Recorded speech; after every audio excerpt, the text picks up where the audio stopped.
Halo guys, kembali lagi di channel Indonesia Seharusnya.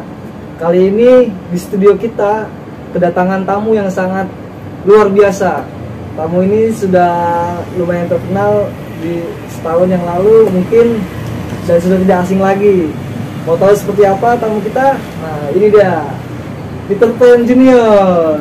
Halo sahabat Peter Pan Junior, bertemu lagi dengan saya Peter Pan Junior. Wah, hari ini saya merasa bahagia banget nih. Yang pasti ada kebanggaan tersendiri ya, mendapat kehormatan diundang di media Indonesia Seharusnya. Wah, luar biasa Ya, banget. karena ini media kita, media untuk anak muda. Jadi kita kali ini sangat penasaran nih, waktu viral itu awal mulanya tuh seperti apa sih kita Mas Peter Pan ini dengan Febris Ginting ya kalau salah. Gue udah cantik banget loh, tapi gue lupa cukur kumis sama jenggot. Gue mau ketemu pacar gue si Peter Pan. Pesan buat si Player Fan Junior, potong jenggotku mas. Ya betul. Bisa diceritakan awal mulanya nih, penonton kita udah penasaran nih. Iya. Jadi dulu tuh sebenarnya sih tidak pernah terduga sebelumnya ya bisa sampai seviral itu, karena memang saya sendiri tidak mengikuti polemik apa yang terjadi saat itu sebelumnya gitu. Jadi justru termasuk saya adalah pihak yang mengetahuinya belakangan gitu.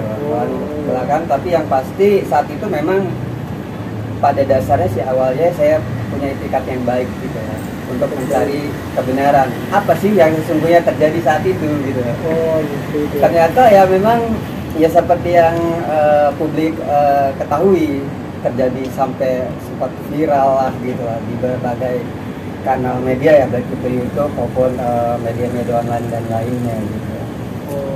Jadi ya sangat apa ya, di luar dugaan lah. Nah, terus bagaimana sih reaksi dari Febris Ginting yang dia kan membuka tantangan ya, kemudian diterima. Kemudian reaksi dia itu seperti apa sih kalau boleh tahu pas saat ketemu? Ya seperti di publik itu sangat murka. Iya. Jadi apa ya? Ya sangat murka gitu. Tapi di situ justru letak daripada strategi saya itu mengena gitu. Mengena dalam konteks untuk mencari kebenaran gitu. Karena memang saya pun memancing beliau saat itu bukan tidak ada maksud yang memang buruk, tidak gitu. Artinya strategi saya disitulah untuk memancing mencari kebenaran itu dengan salah satunya membuat murka. Membuat murka Bang Febris Ginting gitu. Karena kalau tidak seperti itu mungkin beliau nggak datang gitu. Jadi itu salah satu strategi sebetulnya. Strategi yang memang kalau publik yang tidak tahu mungkin seperti terkesan apa ya, buruk katakanlah seperti itu. Padahal di dalam suatu hal yang buruk tersebut gitu, justru ada niat yang baik. Sebagai contoh ibaratnya buah durian, itu di luarnya terlihatnya menyeramkan atau tampilannya itu kurang elok gitu, berduri-duri, tapi siapa sangka gitu di dalamnya itu ada suatu hal yang luar biasa, rasanya manis, bentuknya juga bagus juga gitu. Dan itu salah satu apa yang saya lakukan saat itu gitu. Jadi meskipun cara saya, strategi saya mungkin kurang elok ya bagi publik, pada dasarnya itu terdapat niat yang baik dalam konteks untuk mencari kebenaran. Istilahnya dan judge book by the cover. Betul bang, betul bang. Nah, kan setelah Febris Ginting nih jauh-jauh datang ke Lampung nih, itu bukan suatu hal yang luar biasa menurut saya itu. Seorang Febris Ginting jauh-jauh datang ke Lampung. Dan berakhir seperti apa sih ini? Saya nggak tahu. Jadi ya Bang Febris Ginting dan MMA pun pasti ya punya perhitungan ya. Pertama, ya mereka pun ingin mencarikan kebenaran daripada korban-korbannya dan bagaimana ya. Itu yang pertama. Jawaban apa yang Nyai butuhkan? Sementara Nyai sendiri ada di sini. Terus kedua ya mungkin seperti yang saya katakan tadi, murka gitu. Murka atas istilahnya sikap-sikap saya saat itu gitu, murka gitu. Dan memang ya Bang Theodorus Ginting pun menilai gitu, mengukur siapa saya juga gitu. Mungkin kalau saya bukan artis mancanegara gitu, ya mungkin nggak mungkin apa ya, bisa jadi beliau juga nggak mau datang gitu. Artinya menanggapi angin lalu saja. Tapi ya karena berkenan saya juga memang artis mancanegara gitu, karena memang saya pasti terhitung sebagai artis di luar negeri, bukan artis Indonesia. Dan itu sebabnya saya juga ketika menerima tantangan Bang Theodorus Ginting, saya sebutkan bahwasanya saya artis mancanegara, karena memang saya kontraknya dengan perusahaan luar negeri, bukan dengan perusahaan Indonesia. Ternyata di balik seorang Peter Pan Junior terdapat bakat yang luar biasa ini. Alhamdulillah. Sekarang gimana dengan kabar terbarunya nih? Kan setelah perseteruan tuh sudah selesai, gimana nih kelanjutan kesehariannya? Jadi seperti yang saya katakan tadi, bahwa profesi saya memang di seni musik khususnya gitu. Dan sampai saat ini pun saya masih sebagai artis musik di salah satu label di Malaysia. Dan itu bagi saya menjadi suatu kebanggaan tersendiri tentunya, dan menjadi kebanggaan juga buat khalayak umum pada umumnya, yang mana saya sebagai putra bangsa khususnya dari Lampung itu bisa menjadi go internasional gitu. Cuma memang ada suatu hal yang memang saya sangat sayangkan ya, ataupun katakanlah sesalkan gitu. Artinya di luar sana selain daripada saya itu masih banyak juga anak bangsa yang berpotensi. Tapi memang saya rasakan masih terduga belum ada dari pihak-pihak terkait itu memperhatikan gitu. Sebagai contoh kita ketahui bersama ya, seperti Muhammad Johri, atlet yang pelari itu ya, pelari.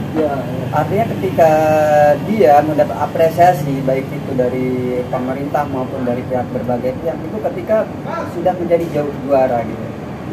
Artinya kita itu kepingin anak-anak bangsa ini mendapatkan perhatian khusus, terlebih itu yang berpotensi gitu ya. Disitulah peran serta pemerintah ataupun pihak-pihak terkait mulai berperan gitu ya, dalam rangka untuk meningkatkan kualitas potensi anak bangsa.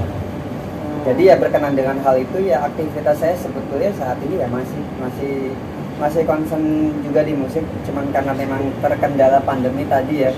Jadi kita memang untuk konser dan sebagainya memang masih depending. Dan mungkin insya Allah ya, mudah-mudahan di 2022 ini sudah segala sesuatunya sudah normal ya. Yang mana kita berharap ketika sesuatunya sudah normal, kita sudah mulai konser lagi. Itu ya kita harapan kita. Kira-kira konser pertama bakal mulai di mana nih konser? Jadi itu kita akan mempersiapkan berkolaborasi tentunya dengan pihak-pihak terkait.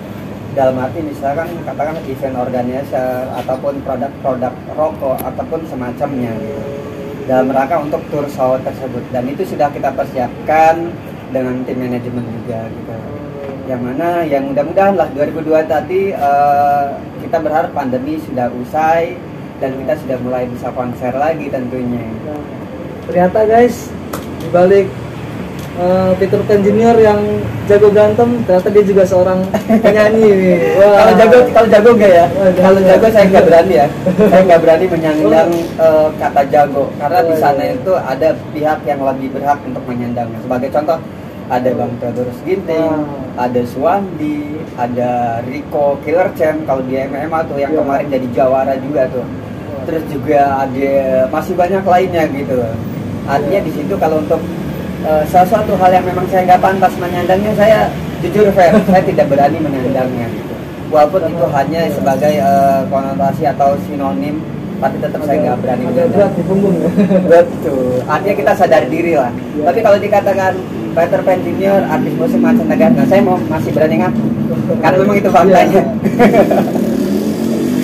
Jadi untuk Indonesia seharusnya nih, menurut Peter Pan Junior nih, artis di Indonesia ini harusnya seperti apa sih? Apakah harus mengedukasi atau seperti apa sih? Kembali seperti yang saya katakan tadi, Indonesia ini sangat berpotensi, baik itu sumber daya alamnya maupun dari sumber daya manusianya, itu sangat berpotensi. Katakanlah di sumber daya manusianya kita punya atlet-atlet yang memang sangat berpotensi sehingga membawa Indonesia itu berprestasi. Begitupun di musik. Sebagai contoh, saya alhamdulillah ya beranjak dari menjadi jawara top di salah satu radio 5 tahun berturut-turut, sehingga saya dipublikasi oleh berbagai media maupun media koran, media radio, media televisi dan sebagainya. Sehingga hal-hal tersebut yang menghantarkan saya bisa sampai ke tahap ini, yaitu diterima di salah satu label dan kontrak gitu. Jadi di situ ada suatu pembelajaran bahwasanya untuk mencapai ke suatu tahapan itu kita membutuhkan proses, dan proses itu berhasil atau tidaknya ditentukan dua hal. Yang pertama adalah potensi, dan kedua adalah tekad dan usaha. Ketika seseorang punya potensi tapi dia tidak diiringi oleh tekad dan usaha, ya hanya menjadi angan-angan saja gitu. Begitupun sebaliknya, apabila seseorang tidak mempunyai potensi tapi punya tekad pun sangat berat. Sebagaimana kita ketika ingin katakanlah ingin ke Jakarta gitu. Kita punya tekad tapi kita nggak punya potensi. Potensinya apa sih? Oh, berarti kalau misalkan kita dari Lampung, katakanlah dari Lampung mau ke Jakarta, berarti kita harus punya bekalnya. Pertama, kita harus punya transportasi, katakanlah akomodasi transportasi kita harus punya. Untuk sampai ke Lampung kita harus naik pesawat, berarti kita harus punya bekalnya tiket. Begitupun di musik, ketika kita ingin menjadi artis, ya kita harus punya bekalnya. Misalkan kita bisa menyanyi, kita bisa buat lagu, ataupun kita bisa memainkan alat musik. Jadi artinya dua hal itu jadi acuan ya terpenting buat bagi kawan-kawan semua ya, buat kawan-kawan semua yang memang punya impian, terlepas apapun itu impiannya, baik itu di musik, baik itu di seni peran seperti sinetron dan sebagainya. Ketika kalian mempunyai potensi dan dibarengi usaha, maka maju terus, pantang mundur. Itu yang akan menjadikan kalian menjadi sesuatu. Selain jago di bidang musik, ternyata cukup bijak kan engineer ini ya. Nah, ini yang terakhir apa nih pesan untuk Theodorus Ginting? Nah, kalau pesan untuk Theodorus Ginting siapa ya? Waduh, ini pertanyaan yang sangat-sangat berbahaya kalau menurut saya. Karena kalau misalkan sedikit salah, wah bisa murka lagi kan. Murka episode kedua nanti kan. Waduh, nggak baik banget. Strategi kedua kita ya. Jadi sebelum saya berpesan untuk Bang Theodorus Ginting ya saya ingin memberitahukan ke publik ya bahwa saya sih antara saya dengan Bang Theodorus Ginting sebetulnya sih fine aja gitu. Artinya kami bersahabat, kami berhubungan baik, berteman baik gitu. Dan selama ini pun kita berkomunikasi dengan baik. Dan apa yang netizen itu juga itu sebenarnya keliru besar, sangat keliru gitu. Bahwasanya kami itu berteman baik dan begitupun ketika publik menilai Bang Theodorus Ginting itu arogan, temperamental. Sebetulnya dia yang asli itu nggak seperti itu. Beliau yang asli itu Bang Theodorus Ginting yang sebenarnya itu orang yang sangat keren banget, mentalnya keren banget, bijak dan sportif. Kalau menurut saya buat saya Bang Theodorus Ginting ya mungkin ada ini ya dukungan untuk beliau bangkit gitu setelah kekalahan dari yang kemarin ya, kekalahan dari Windri Pati 5 ya. Artinya dari situ semoga Bang Theodorus Ginting terbangun kembali semangatnya, spiritnya terbangun kembali, bahwasanya kita terkadang seseorang itu yang mengalahkan adalah dirinya sendiri, bukan orang lain. Betul. Ketika orang berpotensi tapi lengah, bisa kalah. Nah, itu yang terjadi dengan Bang Theodorus Ginting antara duelnya kemarin dengan Windri Pati 5. Padahal saya mengamati itu sebetulnya di atas kertas itu Bang Theodorus Ginting yang seharusnya menang. Tapi tadi itu Bang Theodorus Ginting dikalahkan oleh diri dia sendiri. Jadi sehingga beliau akhirnya lengah, dan kelengahan itu yang diambil oleh Windri. Diambil kesempatan, celah tersebut diambil kesempatan oleh Windri sehingga akhirnya berbalik, kondisi berbalik. Yang seharusnya Bang Theodorus Ginting menang, itu sebaliknya.